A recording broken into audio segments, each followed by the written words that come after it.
और इस काल ने इतने ये अज्ञानी संत छोड़ दिए, ये इस भक्ति का, इस मार्ग का विरोध करने पर तुले हुए हैं, क्योंकि वो जनता के हितैषी नहीं, शत्रु हैं, शुरू से ही शत्रु का काम कर रहे हैं। और इस मार्ग में जो बाधा कर रहे हैं परमात्मा के में, तो वो एक घोर पाप को इकट्ठा कर रहे हैं, बाद में पछताएंगे वो। तो इसलिए आप जी का कर्तव्य बनता है कि प्रत्येक प्राणी को, अपने मित्र को, भाई को, बहन को, रिलेटिव को समझाएं, काल के जाल से निकालो उनको। वो भयंकर दुख का सामना कर रहे हैं और इस मनुष्य जीवन को नष्ट करके आगे जो उसके उनके ऊपर कहर टूटेंगे, वो पुण्यात्मा अभी पता नहीं उनको। और इस परमात्मा की शरण में आने से वो हर दुख से छूट जाएंगे।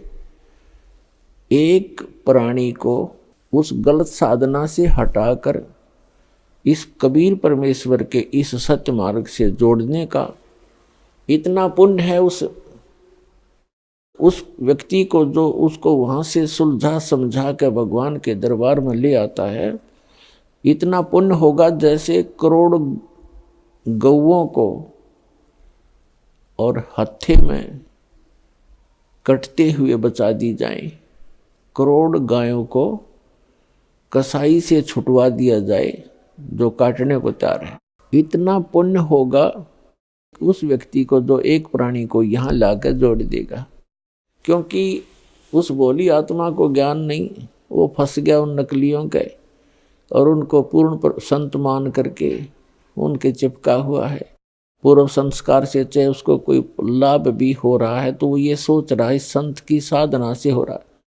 अब संत की साधना का तो इस दास के साधना से तुलना करके पता चलेगा वो ठीक है कि गलत। तो सत साधना ना करके गलत साधना करने से उस प्राणी के ऊपर भविष्य में कितने दुख होंगे।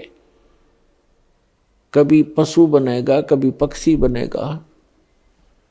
आप जी को दास ने बहुत बार दिखाया है महावीर जैन जी की जीवनी, उसमें वो 60 करोड़ बार तो गधा बना, 30 करोड़ बार कुत्ता। पशु योनि के भी इतने लगातार दुख भोगने पड़ते। एक कुत्ते के जीवन 30 करोड़, हाथी के जीवन 60 करोड़, गधे के जीवन 60 करोड़, और फिर जाकर के कभी कोई मानव शरीर प्राप्त होता है। तो उस पुण्यात्मा को जो यहाँ आ गया,